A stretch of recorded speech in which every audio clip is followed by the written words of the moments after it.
بسم الله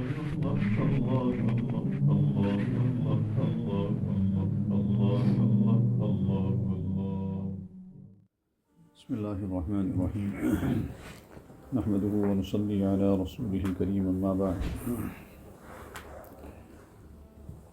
گزشتہ کل وہ 4 چیزیں جن کی کثرت کا حکم دیا آپ صلی اللہ علیہ وسلم نے، ان میں سے پہلے لا الہ الا اللہ کی کثرت، اس پر بات ہوئی تھی. دوسرے نمبر پر ہے استغفار کی کثرت سے استغفار کرنا، اس کا دوسرا نام توبہ بھی ہے. تو کثرت سے استغفار کرنا یہ تو اللہ کے نبی علیہ الصلاۃ والسلام نے اپنے عمل سے بھی دکھایا.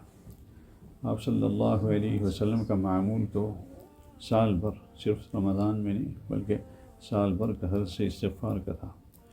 حضرت ابو ہریرہ رضی اللہ تعالی عنہ فرماتے کہ میں نے اللہ کے رسول صلی اللہ علیہ وسلم کو فرماتے ہوئے سنا کہ انی لاستغفر اللہ واتوب الیہ فی الیوم اکثر من 70 مرۃ. بخاری شریف کی روایت ہے کہ میں اللہ سے مغفرت طلب کرتا ہوں، اللہ کے سامنے توبہ کرتا ہوں روزانہ 70 سے زیادہ مرتبہ، 70 سے زیادہ مرتبہ. اب آپ صلی اللہ علیہ وسلم کے تو کوئی گناہ نہیں، آپ تو معصوم ہیں، اور معصوم ہے اس کے باوجود قرآن میں اعلان بھی فرما دیا گیا کہ قد غفر اللہ لک ما تقدم من ذنبک، کہ اگر کچھ ہو بھی جائے، ہوگا تو نہیں اور ہوا بھی نہیں کوئی گناہ آپ سے، لیکن اگر ہو بھی جائے تو وہ معاف ہے اللہ کی طرف سے.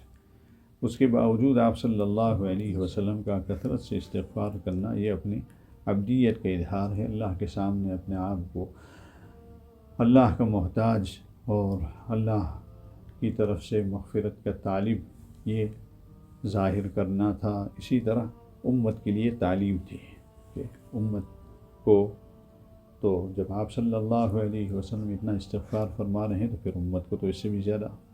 اور ایک روایت میں تو ہے کہ آپ صلی اللہ علیہ وسلم نے فرمایا کہ میں 100 سے زیادہ مرتبہ توبہ اور استغفار کرتا ہوں روزانہ.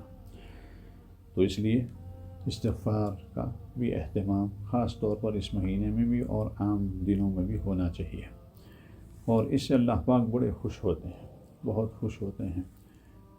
اللہ تو انتظار میں ہوتے ہیں کہ بندہ کب میرے سامنے ہاتھ اٹھائے، مجھ سے مغفرت مانگے اور میں اس کی مغفرت کرتا ہوں.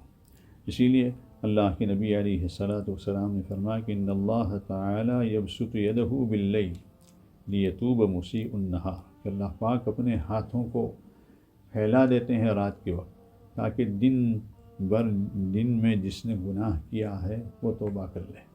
تو اس کی توبہ کو قبول کرنے کے لیے اللہ پاک وہ یعنی ہاتھ پھیلا دیتے ہیں. مطلب یہ ہے کہ دروازہ کھول دیتے ہیں کہ آ جاؤ بھائی، جس کو بھی مغفرت طلب کرنی ہو مجھ سے مانگ لو، میں تیار ہوں مغفرت کرنے کے لیے. اسی طرح وَيَبْسُطُ يَدَهُ بِالنَّهَارِ لِيَتُوبَ مُسِيءُ اللَّيْلِ، اور دن کو بھی اللہ پاک ایسا ہی کرتے ہیں تاکہ رات کو جس نے کوئی گناہ کر لیا وہ توبہ کر لے، اللہ اس کی توبہ قبول کر لے. اور یہ سلسلہ اللہ کی طرف سے حتیٰ تطلع الشمس من مغربها، کہ یہ سلسلہ اس وقت تک چلتا رہے گا جب تک کہ سورج جو ہے وہ غروب ہونے کی جگہ سے طلوع نہ ہو جائے. قیامت کی اور بالکل قریب، جب قیامت بالکل قریب آ جائے گی تو اس کی جو علامات ہیں ان میں سے ایک علامت یہ بھی ہے کہ سورج جو ہے جہاں غروب ہوتا ہے وہیں سے طلوع ہوگا.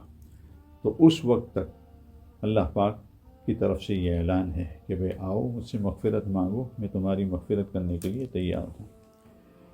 اسی طرح اللہ پاک کتنے خوش ہوتے ہیں اس سے، تو اس کو ایک حدیث میں اللہ کے نبی علیہ الصلاۃ والسلام نے مثال دے کر سمجھایا کہ ایک شخص سواری پر جا رہا ہے اور جنگلات میں ہیں، ڈیزرٹس میں ہیں، اور اس کے لیے اس کا جو سامان ہے، اس کی باقی اور زندہ رہنے کے لیے کھانے پینے وغیرہ کا، وہ اس کی سواری پر سب رکھا ہوا ہے، اور وہ کہیں لیٹ جاتا ہے آرام کرنے کے لیے، بلکہ وہ اس کی سواری جو ہے وہ گم ہو جاتی ہے. اب سواری گم ہو گئی تو یوں سمجھو کہ اس کی لائف لائن ختم ہو گئی، اس لیے کہ وہاں تو کوئی اور ہے نہیں جہاں سے وہ کھانا وغیرہ لے سکے، جنگلات میں ہے، صحرا میں ہے، تو وہ اب مایوس ہو جاتا ہے، اور مایوس ہو کر وہ کسی درخت کے نیچے آرام کے لیے کہ بھئی اب تو موت کے علاوہ کچھ نہیں ہے، یہیں میں پڑا رہوں۔ اتنے میں ایک دم سے جب اس کی آنکھ کھلتی ہے تو سامنے وہ سواری کھڑی جس پر اس کی لائف لائن تھی، کھانا تھا، اس کا گزارے کا سامان تھا۔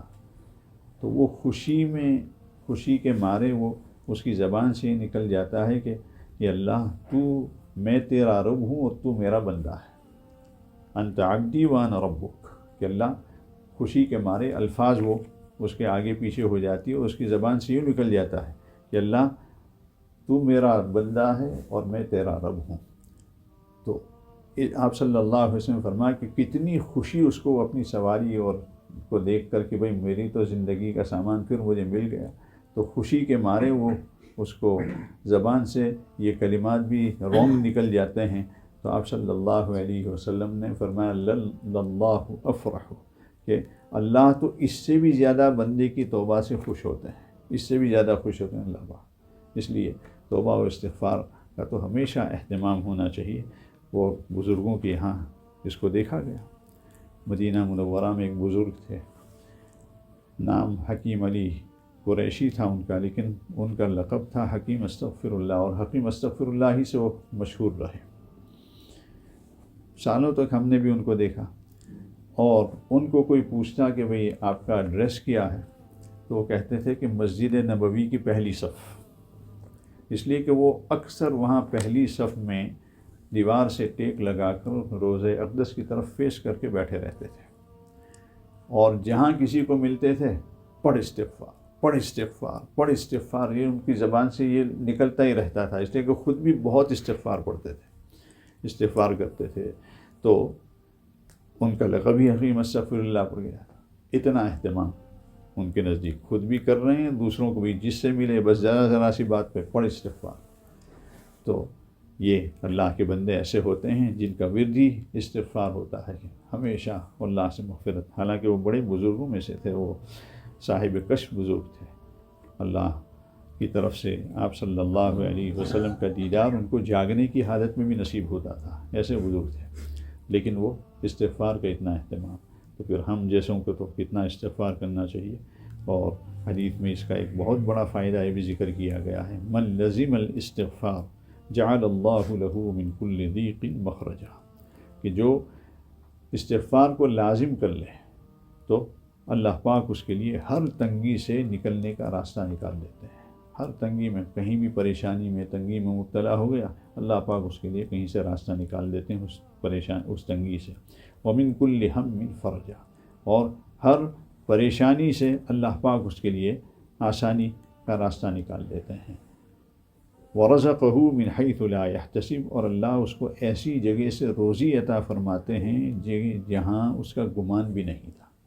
تو استغفار کا ایک بہت بڑا فائدہ یہ بھی ہے، اس لیے اس مہینے میں ہم اس کی مشق کر لیں گے، جیسے آپ صلی اللہ علیہ وسلم نے ہمیں یہ سکھلایا ہے کہ بھئی اس مہینے میں استغفار کی کثرت۔ تو اگر ابھی سے ہم اس کی مشق کریں گے، اس مہینے میں آپ صلی اللہ علیہ وسلم کے فرمان پر عمل کرتے ہوئے، تو انشاءاللہ تعالی رمضان کے بعد بھی ہمیں استغفار کثرت سے کرنے کی توفیق نصیب ہوگی۔ اللہ پاک ہمیں نصیب فرمائے۔